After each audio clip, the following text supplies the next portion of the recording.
ഞങ്ങളുടെ ഈ കൊച്ചു തെങ്ങയിൽ എൻ്റെ അരയ്ക്കൊപ്പം പൊക്കമുള്ളൂ കേട്ടോ. ഫുള്ള് പൊക്കമൊന്നുമില്ല. കൊച്ചു തേങ്ങയുണ്ടായി. ആദ്യം ഉണ്ടായ തേങ്ങയാണേ.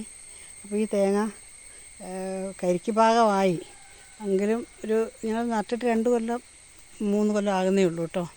ഈ സൈസ് തെങ്ങാകുമ്പോൾ നമുക്ക് വീട്ടിലാരും ഇല്ലെങ്കിലൊക്കെ തെങ്ങ് കയറ്റക്കാരൊന്നും ഇല്ലെങ്കിലും നമുക്ക് സ്വന്തമായിട്ട് വെട്ടി എടുത്തുകൊണ്ട് പോയിട്ട് വെള്ളം കുടിക്കാൻ പറ്റും. ഒഴിവുള്ള സ്ഥലത്തൂടെയൊക്കെ ഒന്ന് നട്ട് വെച്ചാൽ മാത്രം മതി. ഇതിന് വലിയ പരിചരണമൊന്നും വേണ്ട. കുറച്ച് വളമൊക്കെ ഇടണം, അത്രയേ ഉള്ളൂ. എന്നാലും നല്ലൊരു സംവിധാനമാണേ. ഇപ്പോൾ ഈ പനി പിടിച്ചിരിക്കുന്ന കുഞ്ഞുങ്ങൾക്കൊക്കെ ഒരു കരിക്കും വെള്ളം കൊടുത്താൽ അവർക്ക് നല്ല ഉഷാറാവും. ക്ഷീണം പിടിച്ചിരിക്കുന്ന വയസ്സായവർക്കും ഒരു ചെറിയ കരിക്കും വെള്ളം കൊടുത്താൽ അവർക്കത് ഉഷാറാണ്. കരിക്കെന്ന് പറഞ്ഞാൽ അത്ര ഗുണമുള്ള സാധനമാണ്. കരിക്കെന്ന് പറഞ്ഞാൽ നമ്മുടെ ഊർജ്ജം, എനർജി ബൂസ്റ്റ് ചെയ്യുന്ന ഒരു സംഭവമാണ് ഈ കരിക്ക്. അതെവിടെ കിട്ടിയാലും നമ്മൾ കരിക്ക് വാങ്ങിച്ച് കഴിക്കണം. ഈ കരിക്കെന്ന് പറഞ്ഞാൽ അതിൻ്റെ ഉള്ളിലെ ആ കാമ്പും അതെല്ലാം കൂടെ കഴിക്കുമ്പോൾ തന്നെ നമുക്ക് ഒരു നേരം നമ്മൾ ചോറുണ്ടില്ലെങ്കിലും ഒരു നേരം നമുക്ക് ഒരു ഗ്ലാസ് ഞാൻ പ്രകൃതി ചികിത്സ കുറച്ച് കാലം ചെയ്തിരുന്നു. ഹസ്ബൻഡിന് സുഖമില്ലാതെ വന്നപ്പം ഞങ്ങൾ പ്രകൃതി ഭക്ഷണമൊക്കെ ആയിരുന്നു ഞങ്ങൾ കഴിച്ചുകൊണ്ടിരുന്നത്. അപ്പോൾ ഞങ്ങൾ എന്ത് ചെയ്തു, ഞങ്ങൾക്ക് ഉപവസിക്കണമെന്ന് തോന്നി.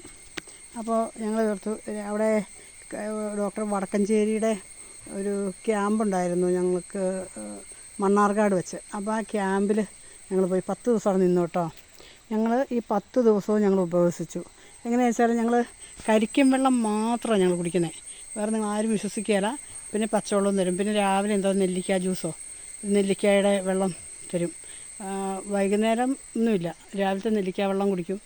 പിന്നെ ഈ ഒരു 8 മണിയാകുമ്പോഴേക്കും 6 മണിക്ക് നെല്ലിക്ക ജ്യൂസ് തരും. ഒരു 8 മണിയാകുമ്പോഴേക്കും അവർ ഒരു ഗ്ലാസ് കരിക്കും വെള്ളം. പിന്നെ 1 മണിയാകുമ്പോൾ ഞങ്ങൾ കരിക്കും വെള്ളം മാത്രം കുടിച്ചുള്ള ഉപവാസമായിരുന്നേ. അപ്പോൾ 1 മണിയാകുമ്പോൾ ഒരു ഗ്ലാസ് കരിക്കും വെള്ളം തരും. അങ്ങനെ ഞങ്ങൾ 10 ദിവസവും, ഞാൻ ഹസ്ബൻഡും 10 ദിവസം അവിടെ നിന്നു.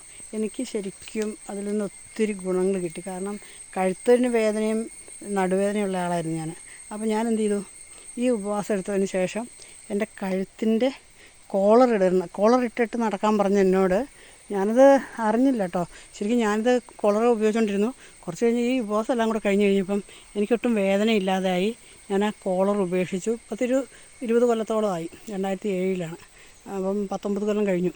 അപ്പോൾ എന്നതാണെന്ന് പറഞ്ഞാലും എനിക്ക് ആ ഷോൾഡർ പെയിൻ പിന്നീട് വന്നിട്ടില്ല. ഞാൻ ആ ഉപവാസം അത്ര നല്ലതാണ് നമ്മുടെ ശരീരത്തിന്. നമ്മൾ പ്രകൃതി ഭക്ഷണവും പ്രകൃതി ചികിത്സയും പ്രകൃതി രീതിയിലേക്കും പോയാൽ ഒത്തിരി നല്ലതാണ്. പക്ഷേ നമ്മൾ പോയി കിടന്ന് ചികിത്സിക്കണമെന്നൊന്നുമില്ല. നമ്മളൊരു നേരം കരിക്കും വെള്ളം കുടിച്ച് നമ്മളുടെ വയറിനെ ഒന്ന് ക്രമീകരിക്കുക. അതുപോലെ നമ്മളൊരു നേരം ഫുഡ് ഉപേക്ഷിക്കുക. നമ്മൾ അധികം ഭക്ഷണം കഴിക്കാതിരിക്കുക. ഇതൊക്കെ നമ്മുടെ ശരീരത്തിന് ഒത്തിരി നല്ലതാണ്. അപ്പോൾ നമ്മളെന്ത് ചെയ്യുന്നു, നമ്മളെ പാരമ്പര്യമായിട്ടൊക്കെ നമുക്ക് ഒത്തിരി രോഗങ്ങളൊക്കെ കിട്ടിയിട്ടുണ്ടാകില്ലേ. അസിഡിറ്റി ഉണ്ടാവും, അങ്ങനെ പല കാര്യങ്ങളുണ്ടാവും. അപ്പോൾ ഇങ്ങനെ ഈ കരിക്കും വെള്ളം രാവിലെ കുടിച്ചിട്ട് നമ്മൾ 16 മണിക്കൂർ ഫാസ്റ്റിങ്. ഇപ്പം 6 മണിക്ക് ഭക്ഷണം കഴിച്ചാൽ 6 മണിയാകുമ്പോൾ 12 മണിക്കൂറായി അല്ലേ. പിന്നെ 4 മണിക്കൂർ കൂടെ കഴിഞ്ഞാൽ ഒരു 6, 4, 10 മണിയാകുമ്പോഴത്തേക്കും ഫുഡ് കഴിച്ചാൽ മതി.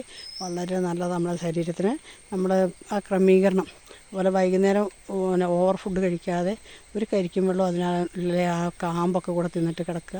അതൊക്കെ നമ്മൾ ശീലിച്ചാൽ മതി. പിന്നെ ചിലർ പറയും, ചോറുണ്ടില്ലെങ്കിൽ ഉറക്കം വരികയില്ല അങ്ങനെ ഇങ്ങനെ. പക്ഷേ അതൊന്നുമല്ല. നമുക്ക് നമ്മുടെ ശരീരത്തിന് നല്ല എനർജി ഉണ്ടാവും. നമുക്ക് നടക്കാൻ പറ്റും. വലിയ രോഗങ്ങളൊന്നും ഇല്ലെങ്കിൽ. ഓവർ മരുന്ന് കഴിക്കുന്നവരൊക്കെ ആണെങ്കിലും മരുന്ന് സ്കിപ്പ് ചെയ്യാതെ തന്നെ ഇത് നമുക്ക് കഴിച്ചാൽ നമ്മുടെ വയറ് ശുദ്ധീകരിക്കും.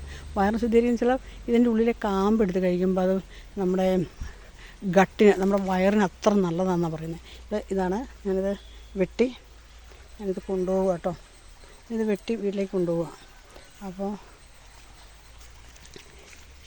ഓക്കെ, ഇത് ഞാൻ വെട്ടാൻ വന്നതാണ് കേട്ടോ.